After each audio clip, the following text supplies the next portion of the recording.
going around the room, but we're going to pick a few people. I think I would like to ask Steve if he could just give us a brief description of how well we're doing in the Middle East, because we have peace in the Middle East now. There's a couple of little minor flames that we put out very easily. And very importantly, we got our last hostage back, which is incredible, unfortunately.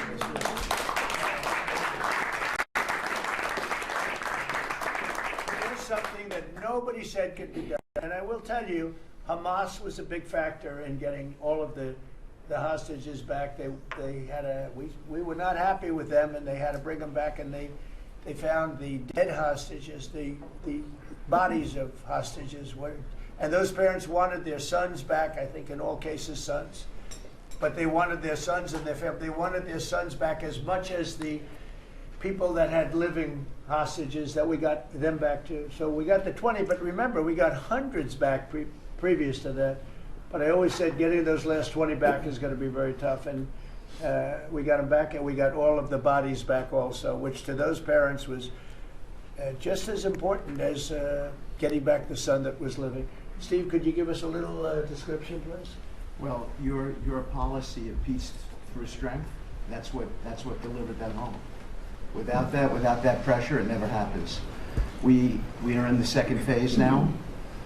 We've stood up for the first time, Mr. President, on your behalf, a technocratic, all Arab government.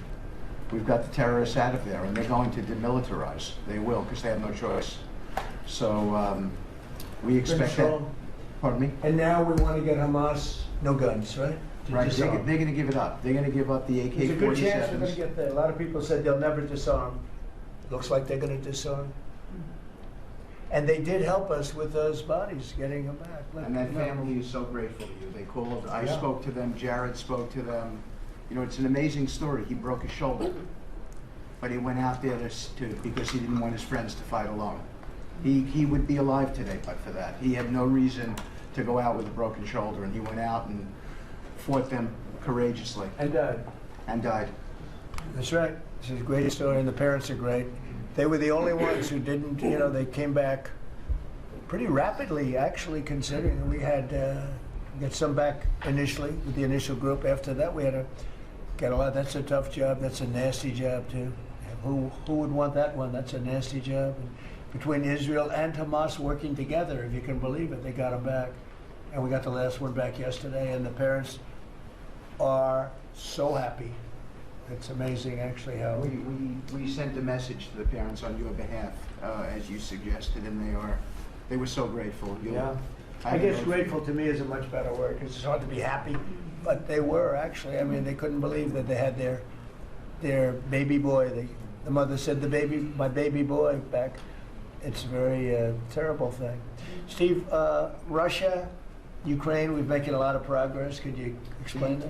The Ukrainians actually said that we've made more progress since Geneva than they've seen in the last 4 years of that conflict.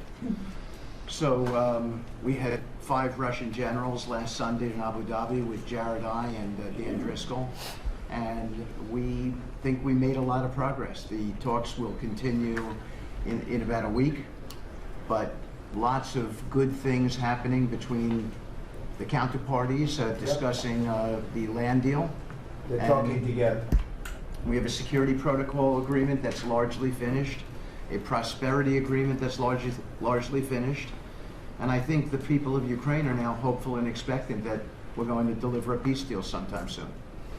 And because of the cold, extreme cold, they have the same that we do. I personally asked President Putin not to fire on Kiev and the cities and towns for a week during this. It's extraordinary. It's not cold. It's extraordinary cold, record-setting cold. Over there too, they're having the same. It's a big pile of bad weather, the worst. But it was really. They said they've never experienced cold like that. And I personally asked President Putin not to fire into Kiev and the various towns for a week.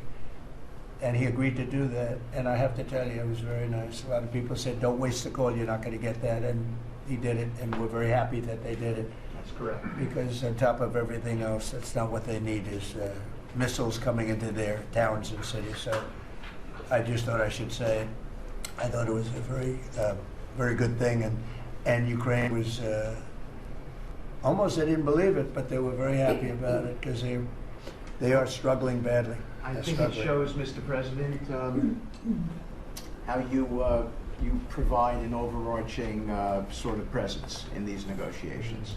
The Ukrainians never thought it could happen. They are doing things maybe that people wouldn't give them the credit for doing, and I think it always comes down to your indomitable spirit. Well, it was a good thing. You know, if you think it's cold over here, they say in Ukraine you can add another 20% to it. It was very cold place anyway, but this was, they see numbers that were so, they'd never seen numbers like that, cold numbers like that. So it was, I thought I should mention it.